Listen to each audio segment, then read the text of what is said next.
ng isang 21-year-old lady. So, wala pa kami alam ni April. In fact, nagkaroon ng problema yung hanap buhay namin noon.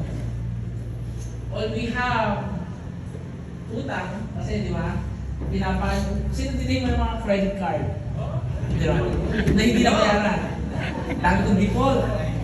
So, hindi ko makalimutan yun, yung HSBC, tapos Citibank, yan. Isa lang ang nabayaran ko kasi yung loan nun yung sa China Trust. Alam ba ni April, no? China Trust. Nagkaroon ng problema hanap buhay online, so we have no choice but to face it. Ang hirap. Talagang mahirap maging mahirap. Totoo po ba yan? Yes. Di ba? Ang hirap. We know exactly how hard it is na yung simple na lang sa bahay, yung kuryente mo, hindi mo mabayaran. Di ba? Na kinakabahan ka, puputulan ka sa amin kasi Pelco sa iba Meralco, di ba? Parang kinakabahan ka. Pero, kinakabahan ka, hindi dahil nagputulan ka ng kuryente, kundi dahil ichichismis ka mula purok 1 hanggang purok 7. Di ba? Ganun kasi sa mga barrio, di ba? So, parang isang malaking kahihiyan na nagputulan ka ng kuryente. And most of the time, pag nag-aaral tayo, hindi maka-move on sa pag-aaral kasi kailangan magbayad ng tuition fee bago mag-exam. Na lagi na lang, every year na lang, problema ng isang pamilya, yung tuition fee.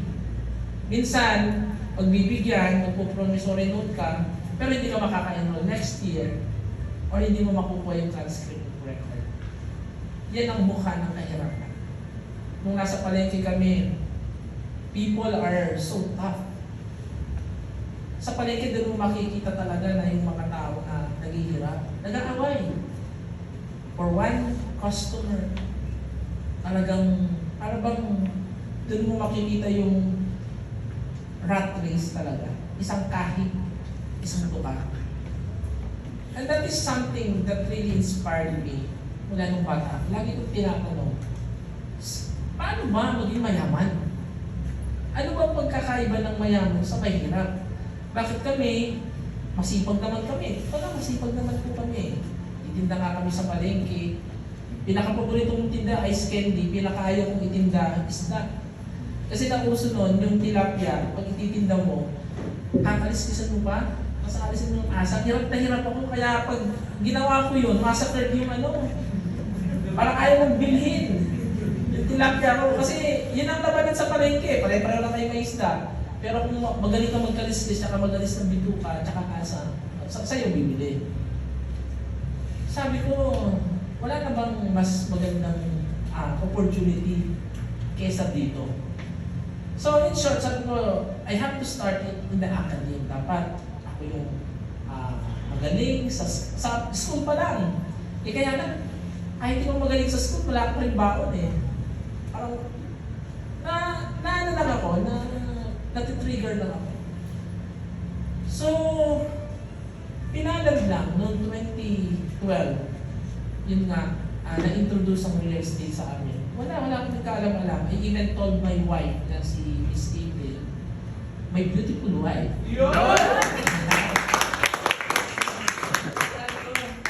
Mag-seminar ka nga dun sa Makati. Parang Abida ata yun o Abida Maya. Alamin mo, ano ba meron din sa real estate nila? So yun, inalam na. Ito sabi niya, gano'n, siguro pa kaya na yung pag-asa natin na makabawi. So, in short, natutunan namin siya, pero yung unang 2 taon namin sa real estate, sablay. Wala palang titulo yung mga binenta namin.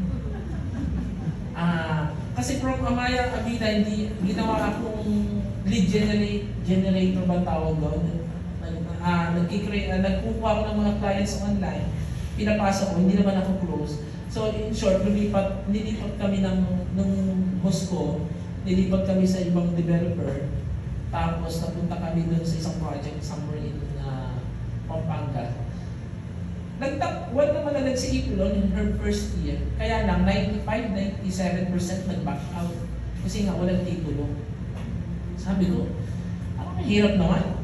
Sumablay na nga tayo sa online business natin. Ngayon, yung unang 2 taon natin sa real estate, sablay na naman. Pero alam nyo, gaya ng isang taong pumupunta sa isang lugar na hindi niya alam. Basta kasama niya si mapapagtanungan. Di ba? Makakarating at makakarating ka din. Kaya sabi ko, there's no time for us to stop. And it's not even an option. Kasi pag tumigil ka, talo na. So, ang ginawa namin, diretso lang. Dami naming naranasang challenges, pagsubok sa real estate. Until we find yung momentum ba. Kasi minsan ang tao, kailangan lang natin momentum. From that momentum, build from that momentum, eventually, you will get it. Kasi, how many times tayo, whenever we want to achieve something, pero bigla ka na lang susuko kasi pinapanawag ka na ng pag-asa. Na feeling mo walang kapupuntahan. Ako naging networker. Sino dito? May mga networker ba dito? Oh, you are all networkers. Kaya pala, sino nang sigaw kanina, no? Alam natin yung kultura eh. Power! Power! Kaya yung tama, sa kanilang galing yun, no? Tama o hindi mali? Di ba? Ganun naman na, di ba? Alam nyo, masabi ko lang, somewhere there, ahead of us, there's light. Talo lang tayo pag sumuko na tayo. Parang box. Inakaut mo man ako suntukin, matutulog ako for sure. Lalo na pag tinamaan mo sa panga. Pero lang, isa lang ang sigurado. Pag nagkamalay ako, tatayo ako at lalaban ako. Inakaut mo ako ulit, tatayo ako, lalaban ako ulit. Ang problema mo ito. Pagtayo ko, ako naman ang nakatsambang sumuntok sa'yo. Babangon ka pa kaya? Ulit para lumaban. Because the hardest person to beat is the one who never quits. Yes. Makakarating ka din. Kahit anong layo niyan. Kahit mula dito, sa Balanga, kahit lakarin mo lang papuntang Maynila, makakarating ka din. It's just a matter of time. Basta't malinaw sa'yo kung saan ka papunta. Maaaring malayo, maaaring mahirap. Pero mula sa kahirapan, gusto mong yumaman, basta't maliwanag sa'yo yun, makakarating at makakarating ka. There were many challenges talaga along the way. Kalakarin namin, we're not going to make it. Pero alam nyo, ano lang ang pinag-usapan namin mag-asawa? We will never, ever quit. There was a time we almost closed Mapilas Realty. Talagang bankrupt eh. We were negative 13 million. Yun na naman, hinahamon na naman ako ng mga collection agencies. May sabi na pa ako ng bouncing check. Di ba? Pinababarangay pa ako. Talagang, sabi ko, we have to face all these problems. We have to face this. Dahil, alam ko, wala namang nagtagumpay na hindi dumaan sa pagsubok.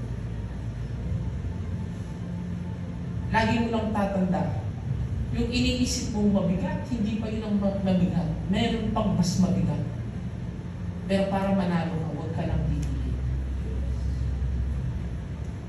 From nothing, ang alam niyo po, nagsimula tayo sa real estate, nakikisakay lang si April sa kliyente. Kasi nga wala namang sasakyan. Di ba? Sinasabi na lang ni April, makikisabay po ako sa inyo para ma-explain ko agad sa inyo yung project. Di ba? Para-paraan lang. Siyempre, yung kliyente may sasakyan. Meron pa nga nun eh. May tripping vehicle, makikisakay ka ng 8. Siyempre, nakisakay ka lang. Wala kasing commuting dun eh, dun sa subdivision na yan. NLEX kasi dadaanan mo, tapos papasok ka, walang commute. Uwi na namin 4. Kasi nga, nakakaya naman, nakisakay ka na lang pamunta. Tapos, uubligahin mo pang atid ka pabalik. Di ba? Kaya lang sinaga namin yan. Kasi nga, ako naniniwala, it's not about resources. It's about resourcefulness. Kung lagi mo nilang dadayan, wala ko nito, wala ko nito, kaya hindi ko magagawa yan, wala nang mangyayari sa'yo. Kaya yung mga nagsasabi, mag-aasawa na lang ako pag nagkabahay na ako. Isa lang ang sinura, di ka na makakapag-asawa kasi hindi ka magkakabahay. Hindi ka yayaman. Kasi ganun ang mentality mo eh. Kung ano lang ang meron ka, gamitin mo yun at gumawa ka ng paraan for you to make it. Fast forward, we are now the biggest real estate marketing company in Central Luzon. And so, we are also a developer of memorial parks. We have 3 memorial parks. Sana magkaroon tayo dito sa Bataan. No? And hinahabol lang namin by October 8, yung license to sell natin, we will launch our first condotel. Pero, yung condotel natin, 90%, 95% constructed na. So pagkalabas ng license to sell natin, ready to sell na. So kung masisell out natin siya ng December, pwede na sila lumipat. Di ba? Ika-cash nila. So, inihintay lang namin yung license to sell natin. Pero, ano lang yung karunungan, wisdom on the back of all this? If you want to make it, pangit nga lang kasi nakag-ano ko eh, just do it. Meron pa kasing term bago yung just lang do it, di ba? Di ba? Wala na dito. Just do it, sabi nila dun sa, di ba? Just do it. Dati, kala ko yung mga mayayaman dugong bughaw. Pero minsan, biniro ko yung isang bilyonaryo. Totoo po bang dugong bughaw kayo? Sugatan ko nga kayo. Red din ang kanilang dugo. Kaya hindi totoo na yung pagyaman para lang sa mayayaman. Kaya sila mayaman, dati na silang mayaman, hindi po totoo yun. Kung ikaw nasasaktan, sila rin nasasaktan. Kung ikaw nalulungkot, sila rin nalulungkot. Kung tayo may 24 hours a day, sila rin 24 hours a day. Ano lang ang pagkakaina? They never give up. Hindi sila sumusuko. At minsan, iniisip natin, kasi napakatalino nila. Hindi. Nakita ko, basic lang yung ginagawa nila. Yung basic na ginagawa lang nila yan, times 100 lang nila, times 1,000 lang nila, dinuplicate lang nila yun. Na mula sa 1,000, i-times 100 mo magiging 100,000. Times 1,000 mo 1,000, that is 1 million. Ibig sabihin, malawak lang yung pananaw nila. Kilala niyo si Elon Musk? Yes. Saan pumupunta si Elon Musk? Anong planeta? Mars. Di ba nakakahiya sa kanya? Si Elon Musk na hindi pa nakita ang Mars, pero nabenta na niya. Katulayang nabenta na niya, ang dami nang nag-invest sa SpaceX. Biro mo, si Elon Musk nabenta yung bagay na hindi nakikita, tayo binibenta natin. Tanaw ng mga mata mo eh. Kita mo yung mga bahay eh. Di ba? Abot tanaw mo yung mga gates ng mga subdivision. Nakikita mo yung mga condominiums. Pero si Elon Musk, hindi nga nakikita pero nabenta niya. Nakakaya kay Elon Musk. Di ba? Sino dito gusto lumaman? Kaya gusto mong kaharap din yung mga networking eh. Kaya lahat gusto niyo maman. Lahat naman tayo gusto niyo maman. Yes. Di ba? Tanong, willing ba kayong pagdaanan yung proseso ng pagyaman? Yes. Kasi hindi siya madali. Hindi totoo na it's an overnight success. Hindi totoo. Hindi ako tatayo dito para sabihin ko sa inyo, yayaman kayo mabilis sa real estate. Pero isa lang ang masasabi ko, kung gusto nyo lumaman, dito kayo sa real estate. Yes. There are so many ways to solve the equation. Pero one method that I know to solve poverty is real estate. Dahil ngayon, maliwanag na sa'yo. Halimbawa, ito yung point A, ito yung point B. Halimbawa, mula dito sa Balanga City, sinabi na ang pagyaman ay papunta ng Hermosa dun sa opisina natin sa Palihan.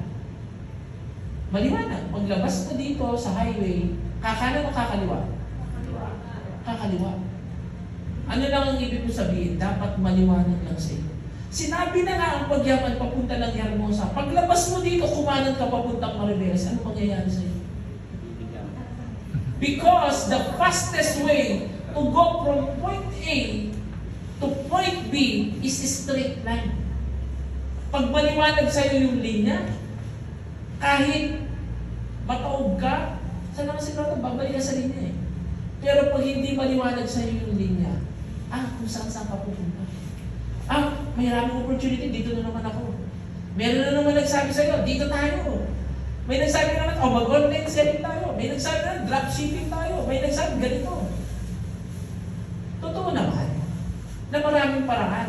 Pero you cannot hit two birds with one bullet. Tsamba lang, pag-aalay din, babalik mo, tatama ka. Siya lang ang sigurado, most of the time, hindi mo siya tatama. Kaya, we need a crystal focus. Ang tawag ko nga, laser-targeted focus doon sa bagay na magpapabago ng buhay ko. Bakit? Kilala niyo si LeBron James? Yes. Michael Jordan? Yes. Floyd Mayweather? Yes. There was a time, sabi ni Floyd Mayweather, sabi niya, kalaban na champion din ha? How can you beat me? Sabi niya dun sa isang champion. How can you beat me? Sabi niya, alas 5 pa lang ng madaling araw, nag-workout na ako, ikaw pumasok ka ng gym kahapon, alas 8. At ikaw, sabi niya, alas 6 pa lang, lumabas ka na ng gym. Ako, alas 8 ng gabi, nagtitraining pa rin ako. How can you beat me? Basic lang. Outwork. Di ba? Ganun din, ang yabang ng isang player, sabi niya. I'm 15 minutes earlier. Sabi niya sa guard. This is discipline. Sabi niya dun sa guard. Tapos, nung papasok na siya dun sa gym, naririnig na, nagtalbog ng bola. Sumigaw siya sa guard. Who's there? It's LeBron. 2 hours ago, nandiyan na siya. Dito ko napagtanto, sila nga na magagaling, sila nga na mayayaman. Nagtatrabaho ng maaga. Ako na hindi mayaman, gigising ako alas 8, ano magagawa ko, paano ko sila tatalunin? Di gumising na rin alas 5. Di ba? Mas magaling na nga sila sa iyo. Sila na matalino nag-aaral ng 3 hours para perfectin ang exam. Ikaw na hindi matalino, mag-aaral ka ng 6 hours, isa lang ang sigurado, mapiperfect mo rin yung exam. Kapag binigay yung resulta, sasabihin mo mas matalino siya sa'yo? Hindi. Parehas lang score na eh. Parehas kayong matalino. Hindi pa rin sapat yung 6 hours. Gawin mo ng 9 hours para perfectin mo lang yung exam. Ano lang ang ibig ko sabihin? Kung sila yung maman ng ganitong effort, ikaw medyo mahirap, lampasan mo yung effort nila. Isa lang ang sigurado, we will all get to that finish line.